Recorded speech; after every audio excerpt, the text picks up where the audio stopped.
My name is Wiley Mitchell. I've always been considered different. This is a label that I've had since I showed up to middle school wearing a polo shirt and a belt buckle. It would have been easy for me to try to be like everyone else. In other words, I could have chosen to stay boxed in. But how many people are able to live to their full potential if they're boxed in? The first thing you can find when unboxing my life has to be my horses. I've been on a horse for as long as I can remember.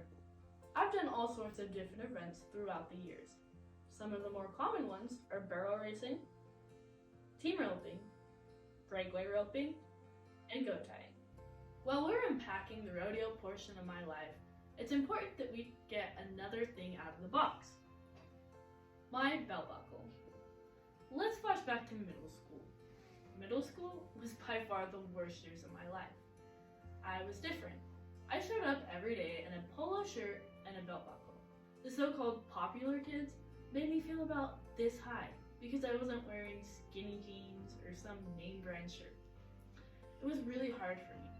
I had to choose. Change the clothes that symbolize who I am, or take the insults and keep being me. I stayed true to who I was, and it was so hard for me. But I wonder, what if they would have gotten to me? In the rodeo arena, I'm pretty successful. I've won over $100,000, won 15 saddles, set 5 arena records. If they had gotten to me, I wonder if I would have been able to have that success in rodeo, or if they would have been able to change me completely. The next item in my box is my semicolon necklace. I use the semicolon to represent suicide prevention awareness. You may wonder how these two go together.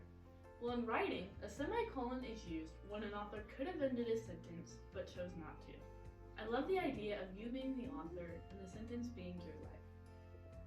Now, let's take a look at the t-shirt that I designed. It has a semicolon on the front and the saying, "Why stop now? The story is just getting started," on the back. Instead of showing the darkness and suicide, I aim to promote the light and living. In 2021, I sold 733 of these shirts and shipped them to 31 different states. I raised $5,000 to donate to the Suicide Awareness Voices of Education Foundation, also known as SAVE.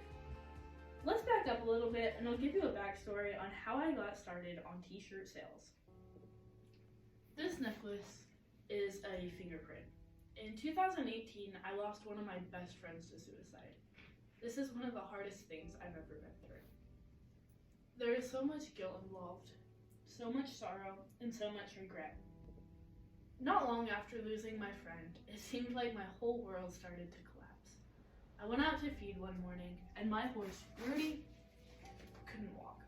Well, that morning, he bucked while he was playing on his pen, and he shattered his leg. We had a vet come to x-ray it, and they said it was impossible to repair. The only option that we had was to put him down. 4 days later, another one of my horses was acting weird.